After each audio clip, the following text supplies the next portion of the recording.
개인적으로 내가 제일 주목하고 있다 하는 어떤 기업을 한 곳만 꼽아주신다면 좀 어디가 될까요? 정말 딱 하나만 꼽자면 저는 이제 로켓랩을 조금 더 선호하긴 하는데, 근데 이게 또 로켓랩이라는 기업이 그 중형 로켓으로 지금 진출을 하려고 하고 있거든요. 그래서 뉴트론이라는 걸 지금 개발하고 있는데 이게 조금씩 딜레이가 되고 있어요. 그래서 사실 이제 우주는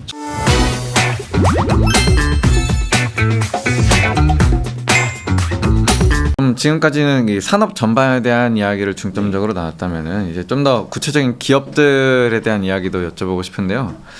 이 우주 산업하면은 뭐 지금까지도 계속 반복적으로 언급이 됐는데 네. 이 스페이스X를 정말 빼놓고 이야기할 수 없는 것 같아요. 맞습니다. 특히 네. 민간의 영역으로 우주 산업을 끌고 온 뭐 가장 1등 공신이라고 해도 뭐 과언이 아닌 것 같은데, 이 스페이스X가 좀 구체적으로 어떤 게 그렇게 탁월해서 어떤 부분에 있어서 역량이 뛰어나서 이렇게까지 우주 항공 섹터의 중심으로 떠오를 수 있게 된 건가요? 저는 가장 핵심은 수직 계열화에 있다고 생각을 합니다.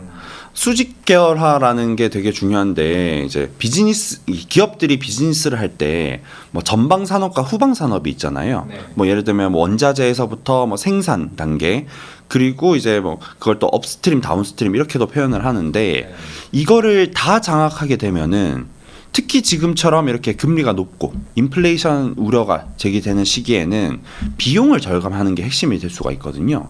하면 다른 기업한테 그런 공급망을 의존해야 되게 되면은, 특히 지금처럼 이렇게 미국과 중국이 이렇게 싸울 때 공급망을 의존하게 되면 그 관계가 틀어졌을 때 더 많은 비용을 요구할 수도 있는 거거든요.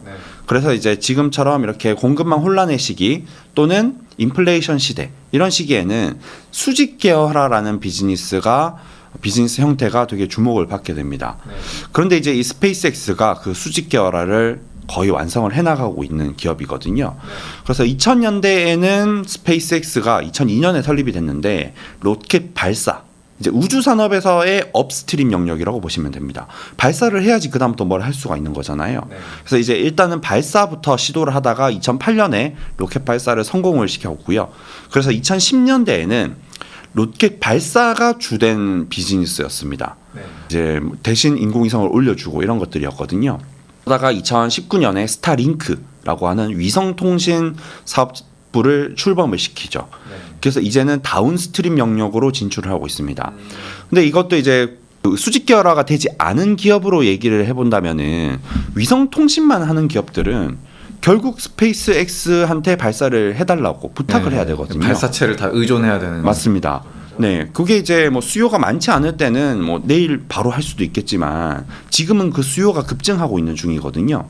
그러면 이제 스페이스X한테 위성을 우주에 올려달라라고 부탁을 하면은 이게 뭐 1년을 기다릴 수도 있는 거고 2년을 기다릴 수도 있는 거죠.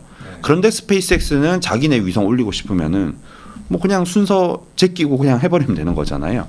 그래서 이제 수직 계열화라는 게 그런 또 강점이 있는 거고, 또 이제 스타링크를 통해서 위성 통신 사업으로 진출을 하다 보니까 우주 기업들 중에서 위성을 가장 많이 쏘아 올린 기업이 됐습니다. 가장 많이 쏘아 올렸으니까 아까 잠깐 말씀드렸던 다이렉트 투 셀 서비스, 이런 휴대폰에 직접 통신 서비스를 제공하려면은 위성 통신이 많이 올라가 있어야지 비용도 더 빠르게 절감할 수 있고, 그래야 소비자들이 택할 거잖아요. 그러니까 이제 그런 수직 계열화에서부터 오는 이점이 계속해서 강점을 발휘할 수밖에 없는 거죠. 네. 근데 또 이 투자자 입장에서는 안타까운 부분이기도 한 게, 이 스페이스X가 너무 탁월한 기업이고 업계에서 사실 지금으로서는 뭐 아주 압도적인 1위 기업인데, 근데 이제 일론 머스크는 스페이스X를 상장할 계획이 없어 보인단 말이죠. 이제 지금까지도 계속해서 상장에 대해서는 뭐 부정적으로 반응해 왔고, 당분간도 뭐 계속 상장할 생각은 아예 없어 보이는데, 그럼 투자자 입장에서는 내가 이 우주 항공 섹터가 계속해서 개발되고 있고 이 산업에 좀 투자를 하고 싶다 하면은 좀 어떤 주목할 기업들이 있는 걸까요? 이제 말씀해 주신 것처럼 이제 스페이스X가 상장 안 된 게 저도 너무 아쉽고요. 또 상장이 돼 있었으면은 우주 산업에 대해서 훨씬 많은 사람들이 이미 관심을 가졌을 것 같아요. 그래서 이제 어쨌든 상장이 안 되어 있고, 앞으로도 상장 가능성은 매우 낮다라고 생각을 하거든요. 왜냐하면은 이제 꿈으로 일론 머스크가 얘기하는 게 화성으로 가겠다라는 건데, 사실 이런 목표는 비용을 많이 쓸 수밖에 없는 거거든요. 네. 상장 기업들은 주주들의 눈치를 봐야 되잖아요. 네. 그렇기 때문에 그런 자기의 꿈을 달성하려면은 이제 상장을 안 시키는 게 훨씬 낫죠. 네. 그래서 이제 상장할 가능성이 매우 낮다라고 보고, 그래서 저는 이 스페이스X의 비즈니스 모델을 이제 상장되어 있는 기업들 하나씩 맞춰 보면은 이제 우리가 투자할 만한 기업들이 생긴다라고 보고 있습니다. 그 중에서 제가 제일 좋아하는 기업은 로켓랩이랑 AST 스페이스 모바일 네. 그리고 레드와이어 이렇게 세 개 기업이거든요. 하나씩 특징만 좀 말씀드리면, 로켓랩은 상장되어 있는 우주항공 기업 중에서는 스페이스X의 가장 가까운 형태라고 볼 수가 있어요. 네. 왜냐하면 스페이스X가 로켓 발사 시장을 거의 장악을 하고 있거든요. 미국 발사 시장에서는 90% 이상을 장악하고 있습니다. 네. 그런데 스페이스X를 제외한 나머지 한 10% 미만이죠. 뭐 비중이 아주 크진 않지만 그 10% 미만의 시장에서는 로켓랩의 점유율이 거의 70%가 됩니다. 그러니까 이제 로켓 발사 기업 중에서는 뭐 차이가 좀 크긴 하지만 스페이스X 다음이 로켓랩이라는 기업인 거죠. 네. 그런데 그 로켓랩이 발사만 하는 게 아니라 이제 우주 시스템 이런 쪽도 같이 지금 기업을 인수해서, 사실 매출은 그쪽이 더 크거든요. 네. 로켓랩이 이제 스페이스X를 좀 이제 후행해서 따라가는 기업이지만 이제 방향성은 수직 계열화를 향해 가고 있는 그런 기업으로 이해해 주시면 될 것 같아서 첫 번째로 로켓랩을 말씀을 드린 거고, 두 번째는 이제 스페이스X가 다이렉트 투 셀이라고 하는 위성 통신 사업을 더 확장시키고 있다라고 말씀드렸잖아요. 네. 그런 걸 하는 또 다른 기업이 AST 스페이스 모바일이라는 기업입니다. 네. 이 기업이 또 좀 재밌는 게, 말씀드렸던 다이렉트 투 셀 서비스를 하는 기업이거든요. 근데 아까 제가 말씀드렸던 게 스페이스X가 이 다이렉트 투 셀 서비스를 더 본격적으로 하게 되면은 장기적으로 통신 시장을 잠식할 거다라고 말씀을 드렸잖아요. 네. 그러면 기존의 통신 기업들 입장에서는 자기네 시장을 뺏기는 거거든요. 그런데 이 유명한 통신사들 AT&T 이런 기업들 100년 역사를 가진 기업인데 뭐 거기도 어느 정도 생각은 하시겠죠, 이런 부분들에 대해서. 네. 그래서 작년에 두 가지 대응을 보였습니다. 하나는 스타링크를 규제해달라고 미국 통신위원회에 로비를 하더라고요. 이제 규제로 대응을 하는 거죠. 네. 근데 이게 또 규제로만 의존을 할 수는 없잖아요. 네, 그렇죠. 그러면 이제 또 자기네들도 기술에 투자를 해야 될 겁니다. 그래서인지 모르겠지만 그런 통신사들이 AST 스페이스 모바일이라는 기업에 직접 투자를 하고 또 파트너십을 맺고 직접 계약도 맺었습니다. 네. 그래서 어떻게 보면 이 스페이스X가 통신 시장을 장악하려고 하니까 통신사들이 거기에 대항하기 위해서 하나의 세력을 형성하고 있고, 그 세력의 중심이 되는 기술 기업이 AST 스페이스 모바일이라고 보시면 될 것 같아요. 그래서 이 AST 스페이스 모바일이 글로벌 통신사들 수십 개랑 파트너십을 맺고 있기도 하고, 또 이제 구글도 투자를 했거든요. 네. 그래서 이제 AST 스페이스 모바일은 좀 그런 매력을 가진 기업이라고 보시면 될 것 같고요. 세 번째로 레드와이어라는 기업은 이제 우주 부품 같은 걸 이제 판매하고 이제 또 초저궤도 위성 이런 쪽으로 또 진출을 하고 있는 기업입니다. 네. 이제 스페이스X가 작년부터 또 하나 추진하고 있는 사업이 부품을 판매하는 거거든요. 말씀드렸듯이 이미 이제 수직 계열화 다 되어 있는데 네. 여기서 이제 자기네들만 그 부품을 판매하면은 자기네들끼리만 이제 부품을 서로 이렇게 공급을 하고 하면은 조금 아쉬울 수 있잖아요. 네. 그래서 이제 만들어진 부품을 다른 우주 기업들한테도 판매를 함으로써 새로운 수익원을 또 만들어가고 있는 과정이죠. 네. 그래서 이제 그런 비즈니스 모델에 대입을 시킬 수 있는 게 레드와이어라는 기업이고, 또 레드와이어라는 기업이 마침 방산 쪽으로 진출을 하면서 방산 기업들한테 위성 통신 서비스를 제공하려는 지금 계획을 또 갖고 있거든요. 네. 그런 걸 또 이제 나사랑 다르파라는 그런 미국 정부 기관들이 지원을 해주고 있습니다. 그래서 그런 레드와이어라는 기업도 한번 좀 알아보시면은 좋을 것 같아요. 네. 말씀 주셨던 이 세 기업 중에서 네. 또 특히 국내 투자분들 같은 경우에는 이 로켓랩에 대한 관심이 굉장히 많으신 것 같아요. 네. 저희가 최근 그 한국 예탁결제원 자료나 이런 거를 확인해 봤을 때도 꽤 순매수 규모가 있는 편이더라고요. 네. 이 로켓랩이 이 스페이스X와 굉장히 닮아 있는데 상장해 있는 기업이라는 어떤 키워드로 좀 많이 묘사가 되면서 또 많이 주목을 받고 있는 것 같은데 좀 그럼 스페이스X와 차별화되는 지점이나 이게 단순히 그냥 스페이스X를 따라가는 2등 기업에 불과하면은 뭐 어떤 성장 여력이나 이런 것도 한계가 있을 것도 같은데 약간 이 기업의 역량이나 강점이나 약점 같은 것들을 분석한다면 어떤 것들이 있을까요? 일단 뭐 약점부터 본다면은 스페이스X한테 일단 절대적으로 좀 밀리는 기업일 수밖에 없는 거죠. 그런데 이제 또 강점으로 본다면은 최근에 그 트럼프 대통령이랑 일론 머스크랑 약간 이제 불협화음이 좀 있었잖아요. 미국 정부 입장에서 봤을 때는 강점과 약점이 다 있는 것 같아요. 예를 들면 이제 일론 머스크를 그냥 관계를 끊어버리기에는 이 스페이스X의 지금 당장의 이런 군사 안보 관점에서의 영향이 너무 크거든요. 너무 절대적이니까 당장 관계를 끊을래야 끊을 수가 없습니다. 우주정거장 미션을 수행하는 유일한 기업이더라고요. 맞습니다. 네, 그런 부분도 있고 말씀드렸던 그런 통신 관점, 관측이나 이런 부분들도 이제 상당히 이제 영향 차이가 너무 크기 때문에 또 이제 일론 머스크 입장에서는 한 4년만 버티면 되는 거잖아요. 트럼프 퇴임할 때까지. 그래서 이제 트럼프 입장에서도 포기할 수가 없는 기업. 그런데 또 그렇다고 이쪽을 너무 전적으로 의존해 버리자니 이제 일론 머스크의 힘이 너무 거대해져 버린 거죠. 그래서 이제 미국 정부에서도 최근에 좀 나왔던 얘기가 스페이스X에 대한 의존도가 너무 과하다 이런 얘기가 좀 나오고 있긴 합니다. 그러면 결국 다른 기업들을 키워줄 수밖에 없는 거죠. 그러면 키워줄 때 어떤 기업들이 먼저 선택을 받을 것이냐. 그러면 거기서 이제 로켓랩이 1순위일 수밖에 없을 것 같아요. 물론 뉴질랜드 기업이긴 하지만 또 미국에 상장되어 있고 미국 기업들이랑 미국 정부랑도 관계가 되게 좋거든요. 또 이제 거기서 약간의 또 차이점은 로켓랩이라는 기업은 발사 쪽을 담당한다라고는 말씀드렸지만 스페이스X가 아직은 하고 있지 않은 발사를 담당하고 있습니다. 스페이스X는 중대형 로켓을 이제 주로 하고 있거든요. 그리고 점점 더 대형 쪽을 계속 노리고 있죠. 왜냐하면 맞습니다. 화성을 가야 되니까. 그런데 로켓랩은 아직은 소형 위성, 그 소형 로켓이거든요.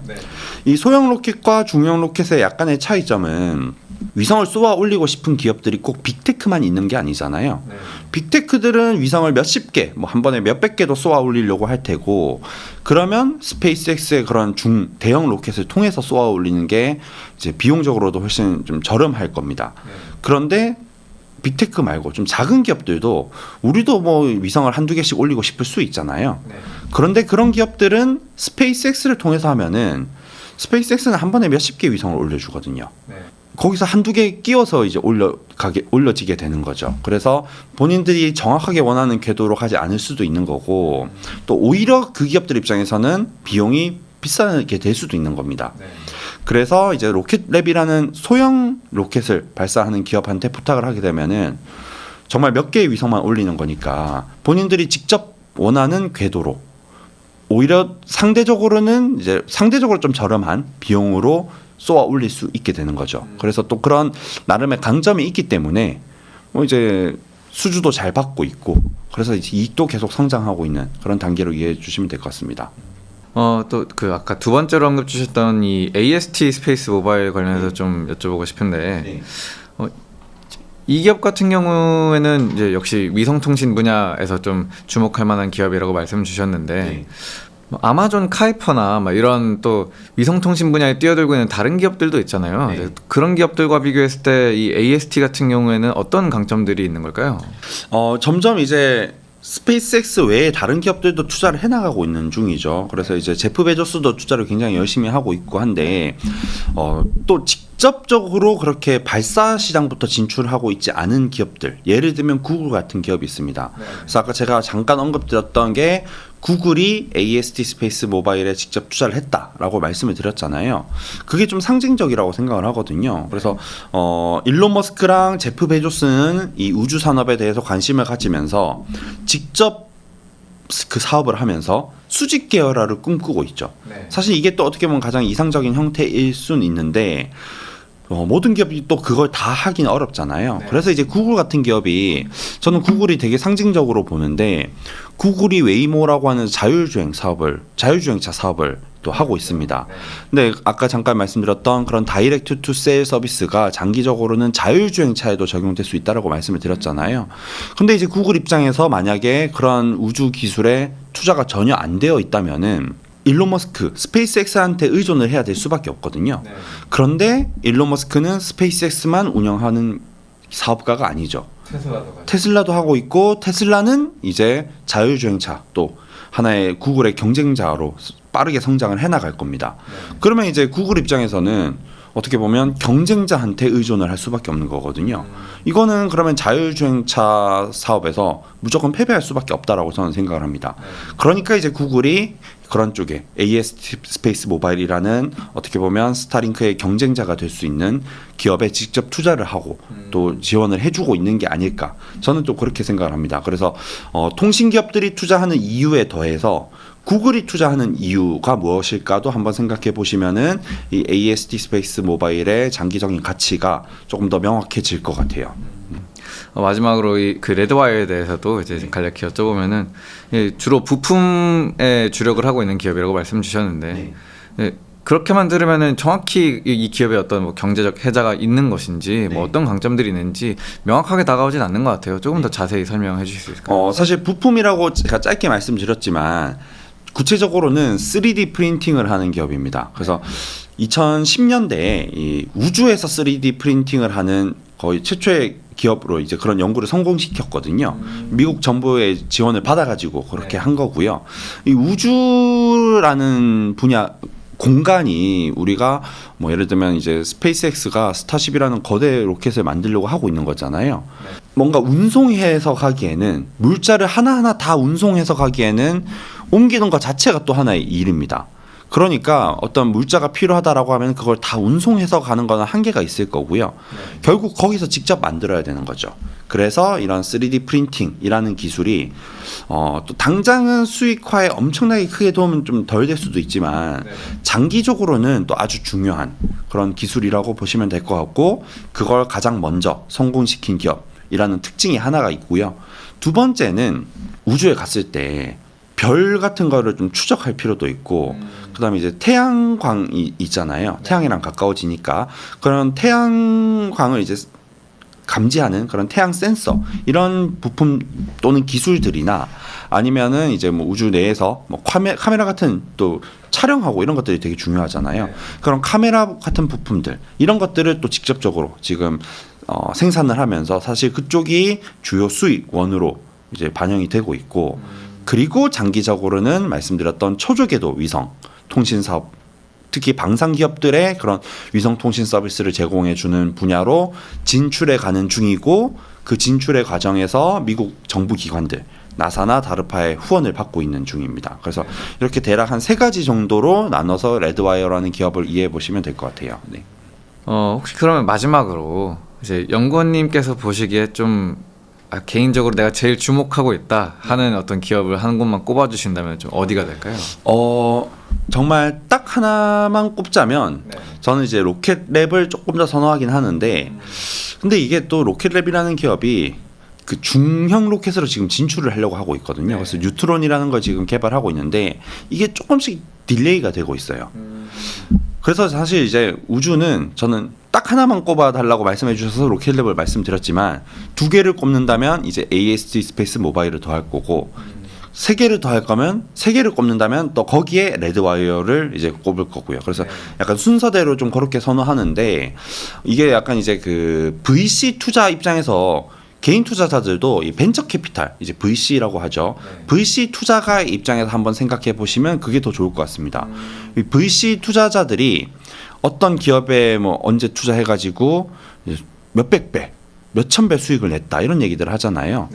근데 사실 그 하나 기업을 콕 집어서 몰빵 투자를 한 게 아니라 여러 기업들의 분산 투자를 하고 사실 VC라는 거는 워낙 초기에 투자하는 거기 때문에 10개 투자했는데 9개 실패하고 그중에 하나만 대박 나면은 이제 성공하는 거거든요. 근데 우주라는 산업도 말씀드린 기업들이 미국 기업치고는 시총이 다 작습니다.